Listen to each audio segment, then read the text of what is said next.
अभिवादन स्वीकार कीजिए ब्रजेश मिश्रा का और आप देखना शुरू कर चुके हैं द डिबेट। बहनों भाइयों, नीट एग्जाम में हुई धांधली पूरे देश भर में एक बड़ा राष्ट्रव्यापी मुद्दा बन गया है। केंद्र की सरकार कहती कि कोई धांधली नहीं हुई, कि कोई पेपर लीक नहीं हुआ, सब कुछ ठीक है। सुप्रीम कोर्ट ने इस परीक्षा की शुचिता पर सवाल उत्पन्न किए हैं। 24 लाख से ज्यादा बच्चों का और उनके माता पिता का की जिंदगी में अंधकार छाया हुआ है कि आखिर फैसला क्या होगा। क्या हुआ नीट की परीक्षा में, और इतनी बड़ी धांधली के बाद भी केंद्र की सरकार इस पर कोई व्यापक ठोस एक्शन क्यों नहीं ले रही है, ये एक बहुत बड़ा मुद्दा बन चुका है। आज चर्चा इसी विषय पर। बहन भाइयों, आपको याद होगा कि लोकसभा के चुनाव के वक्त पेपर लीक एक बहुत बड़ा मुद्दा बनकर सामने आया था।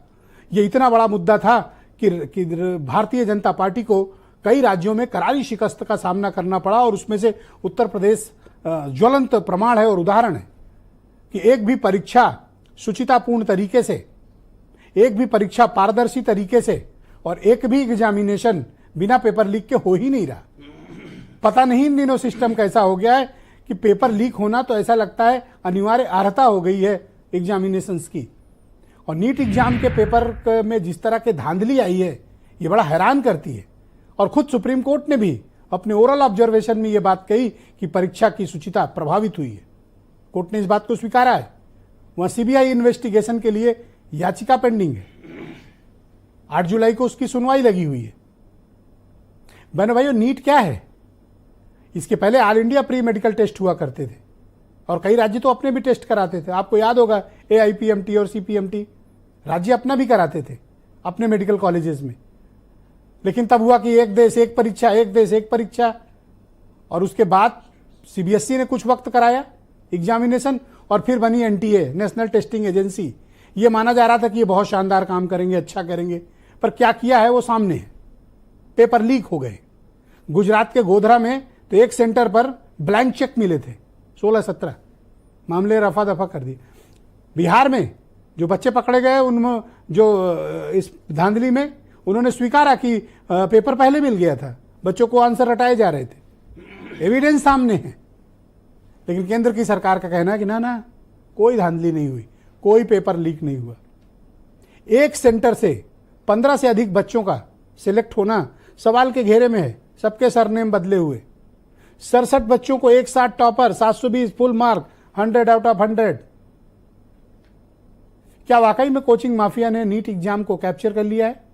क्या कोचिंग माफिया ने इस परीक्षा पर दाग लगा दिए हैं, और NTA पर कोई कार्रवाई न होना और इस पूरे मामले पर केंद्र सरकार का उदासीन रुख होना ये बड़ा अचरज में डालता है। बहनों भाइयों, 24 लाख से ज्यादा हमारे बच्चों का सवाल है। इस देश के मेडिकल ह्यूमन रिसोर्स का सवाल है। इस देश के मेडिकल इंफ्रास्ट्रक्चर का सवाल है। इस देश के अपकमिंग मेडिकल इकोसिस्टम का सवाल है। ये कोई सामान्य बात नहीं है, ये एक असामान्य और असाधारण घटना है। और मेरा मत है कि इस पर CBI इन्वेस्टिगेशन तो होना ही चाहिए। क्या वजह है कि इस पर कार्रवाई के बजाय केंद्र की सरकार इस पूरे मामले को लीपापोती करने पर आमादा है? क्या कसूर है उन बच्चों का जिन्होंने इतनी मेहनत करके इस माहौल में, इस कॉम्पिटिटिव एग्जामिनेशन में खुद को झोंक दिया, और वो आज स्वयं को ठगा हुआ महसूस कर रहे हैं? मैं पूछना चाहता हूं कि क्या कोई भी एग्जामिनेशन बिना पेपर लीक के नहीं हो सकता?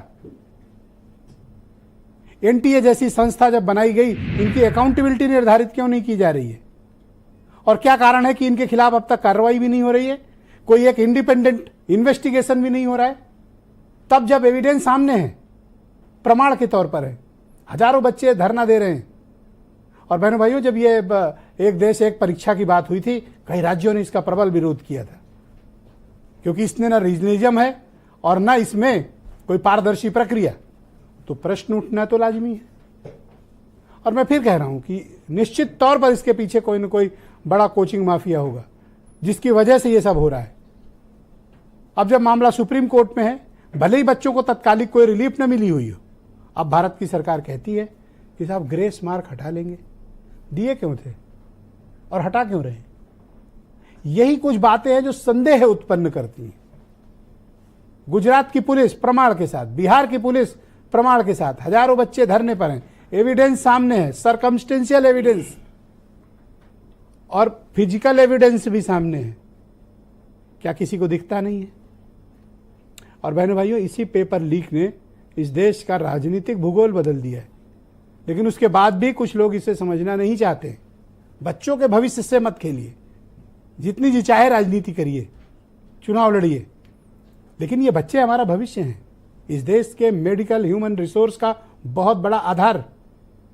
और इनके कैरियर के साथ ऐसा खिलवाड़, क्या बीत रही होगी उन बच्चों पे? क्या उम्र है उनकी? अभी कोई उम्र नहीं बहनों भाइयों, अंडर ग्रेजुएट एग्जामिनेशन है ये।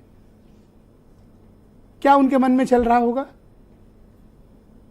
कि साल भर कड़ी तपस्या, 2 महीने, कोई, मुझे तो बहुत लोगों को जानता हूं उनके फैमिलीज में, क्लास 6 से बच्चों को तैयारी शुरू करा देते, क्लास 7 से शुरू करा देते हैं, पूरा जीवन झोंक देते हैं, हॉस्टल में रहते हैं बच्चे। मैं तो जब आपसे डिबेट कर रहा हूं, मेरे तो रोंगटे खड़े हैं। मैं तो उनकी कल्पना मात्र से मुझे तकलीफ हो रही कि किन परिस्थितियों में वो बच्चे रह रहे होंगे। कितनी छोटी उम्र से उन्होंने अपना बचपन कुर्बान कर दिया, अपनी तरुणाई कुर्बान कर दी, और पेपर लीक। बहन भाइयों, ये मजाक नहीं है तो और क्या है? और वो भी भद्दा मजाक है, दर्दनाक है। उन बच्चों के आत्मविश्वास को हिलाता है जो बच्चे कड़ी तपस्या से, मेहनत से, ईमानदारी से, मेधा से और अपने प्रतिभा के दम पर इस देश में अपना स्थान बनाना चाहते हैं, इस देश की सेवा करना चाहते हैं। ये उनके साथ नाइंसाफी है और मेरा स्पष्ट मत है, इस पर ओपन सीबीआई इन्वेस्टिगेशन होनी चाहिए, री एग्जामिनेशन होना चाहिए, पूरा एग्जामिनेशन प्रोसेस कैंसिल करना चाहिए, दोषियों को पनिश करना चाहिए, और सबूत मिले तो उन लोगों के खिलाफ ऐसी कार्रवाई हो जो इस देश में उदाहरण बने। बहनों भाइयों, राजनीति हर चीज पर ठीक नहीं है। जिन बच्चों के नाम पर आज राजनीति हो रही है वो निहायत गलत बात है। यही तो देश का भविष्य है। हमने आपने तो अपना काम कर लिया, थोड़ा बहुत बचा और लोग करेंगे, लेकिन आने वाली पीढ़ी को हम कैसा हिंदुस्तान देके जा रहे हैं, हमें इस बात पर विचार करना होगा। कुछ बयान सुने, फिर आज की डिबेट आगे बढ़ाएंगे। सरकार प्रतिबद्ध है, सारे विद्यार्थियों के मन में ये निश्चित होनी चाहिए कि पारदर्शी प्रक्रिया अपनाई जाएगी। एक फार्मूला को यूज करते हुए ग्रेस मार्क दिया गया, उसमें भी कुछ आपत्ति आई, उसको भी सुधारा गया। उनको पुनः परीक्षा देने की अनुमति सुप्रीम कोर्ट ने कल ही दे दिया है। जब इतने बड़े लेवल पे गड़बड़ी हुई है तो इसमें भ्रष्टाचार जरूर हुआ होगा। ऐसी जांच आप उसी एजेंसी से कराएंगे जो स्वायत्त हो। इतने बड़े पैमाने पे गड़बड़ी बिना सरकार की मिलीभगत के नहीं हो सकती। समझ रहे, मैं यहाँ राजनीति कर रहा हूँ, मेरे 627 नंबर खुद आए हैं, मैंने खुद पेपर दे रखा है। हर बच्चे ने यहाँ पेपर दिया, इनने भी पेपर दिया, इनने भी पेपर दिया है, और आप बोले यहाँ राजनीति करने आए आप यहाँ। कोई बात सुनने के तैयार ही नहीं है। मतलब पॉलिटिक्स ऐसी कर रखी है कि उसको चीज को कि मुझसे गलती हो गई तो मैं बिल्कुल मानूंगा ही नहीं गलती होगी हमसे। एनटीए ने आके क्लैरिफिकेशन दिया, एक कमेटी बनाई जिसके बेसिस पे कोर्ट ने ये बोला कि ठीक है, जितने भी स्टूडेंट्स ने जिनको ग्रेस मार्क्स अवार्ड हुए हैं ये सब दोबारा से अपीयर होंगे 23 जून को, और इनका रिजल्ट 30 जून को डिक्लेयर किया जाए। उन्होंने आके ये चीज़ कोर्ट में मानी कि हाँ, ग्रेस मार्क्स गलत तरीके से दिए गए थे। उन्होंने एक कमेटी बनाई और उन्होंने सारा कैंसिल करके फिर से एग्जाम करवाने के लिए बोला है। बहनों भाइयों, क्या कारण है कि जिसका परीक्षा का परिणाम 4 जून के बाद आना था, ऐसा क्या हो गया कि अचानक 3 जून को परिणाम घोषित कर? 3 जून को हुआ था, 4 को हुआ था, और आना कब था? 10 जून को जो आना था परिणाम, 4 तारीख को क्यों आ गया? ये कोई कोइंसिडेंस नहीं है। किसी दरोगा को उत्तर प्रदेश पुलिस के दे दीजिए ना, तो अभी धागे खोल देगा इनके कि क्या है, करप्शन का लेवल क्या है। और बहनों भाइयों, ये उचित बात नहीं है। मेरे साथ आज के कार्यक्रम में सुनील भराला मौजूद हैं, भारतीय जनता पार्टी के सीनियर लीडर हैं। सुमित शर्मा जी एडवोकेट हैं सुप्रीम कोर्ट के, और इस मामले पर व्यापक अध्ययन किया है उन्होंने। अरस्तु उपाध्याय जी मेरे साथ मौजूद हैं, जाने माने शिक्षाविद हैं और नीट मामले के एक्सपर्ट हैं। अजीज खान समाजवादी पार्टी के प्रवक्ता हैं और ये खुद भी अपने शिक्षाविद हैं और कई कोचिंग भी चलाते हैं। मेरे साथ अमित सिंह बिसेन मौजूद हैं, सेंटर डायरेक्टर हैं श्री चैतन्य कोचिंग लखनऊ सेंटर के। और चिन्मय मेरे साथ मौजूद हैं, ये नीट एस्पिरेंट है और इन्होंने इस बार एग्जामिनेशन दिया है। वीरेंद्र सिंह जी हमारे स्टेट हेड। भराला जी, स्वागत आपका और